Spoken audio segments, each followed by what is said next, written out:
สบายดีอาจารย์น้องคือกิตติศักดิ์เพ็ญประจันทร์เป็นนักศึกษาพยาบาลสายตรงเดือนที่12มื้อนี้น้องจะมาสาธิตการเฮ็ด CPR หรือว่าการช่วยชีวิตขั้นพื้นฐานก่อนอื่นบ่แม่นเฮาเห็นคนเจ็บเนาะแต่เฮาจะประเมินคนเจ็บคือเฮาจะข้ามมือสีพจรคนเจ็บบุบ่แม่นทางเฮ็ดให้เฮาต้องกระตุ้นคนเจ็บก่อนเนาะหรือว่าให้คนเจ็บมีสติหรือว่าพอตื่นถ้าบ่ตื่นเฮาจะอันนี้เบิ่งสีพจรแล้วก็เบิ่งการหายใจ เมื่อคนเจ็บบนหยุดงานจากเดี๋ยวเขาจะของขอความช่วยเหลือซอยแหน่คนหมดสติแล้วก็บอกเขาจะโทรหาโดยกู้ภัยหรือว่าโดยทุกหมอเดี๋ยวเขาจะมาทำการ CPR เนาะแล้วก็จะหาของมาหมุนก็หมุนหัวเขาแล้วก็ถ้ามีเศษอาหารหรือว่าแขวปลอมสั่งก็ให้เอาออกแล้วก็เชิงท้ายที่เขาจะปั๊มหัวใจแม่นลำตัวเหยียดซื้อแขนเหยียดซื้อขาเฮาอยู่เทิงบ่าใดคนเจ็บ ซึ่งจุดที่เราจะแทงแม่นถ้าเป็นผู้ชายแม่นเราจะแทงจากหัวนุ่มแล้วก็เอาใจกลางแต่ว่าถ้าเป็นแม่หญิงบางคนนุ่มย่านแม่นเราจะเอาแทงจากกระดูกลิ้นปี่ขึ้นมา2 5 3นิ้วเราจะกดหัวใจลงไปประมาณกดปั๊ม5 6จั่งซี้จนเราจะปั๊มนวดหัวใจนี่30แล้วก็เป่าปาก2เทื่อ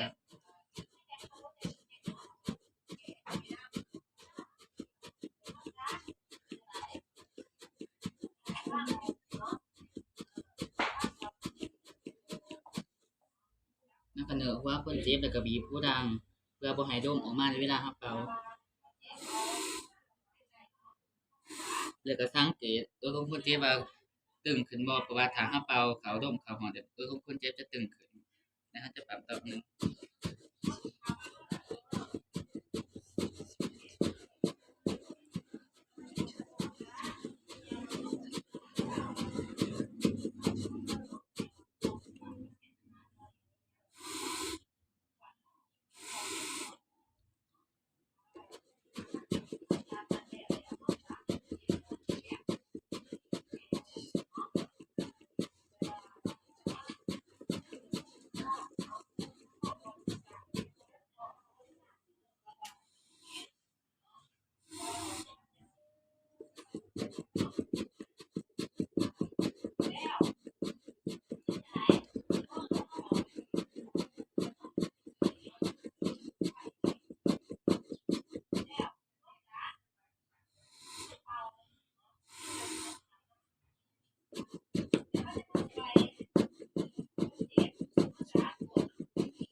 เมื่อเราเฮ็ดครบแล้วเนาะเดี๋ยวเราจะมาประเมินคนเจ็บขึ้นเบิ่ง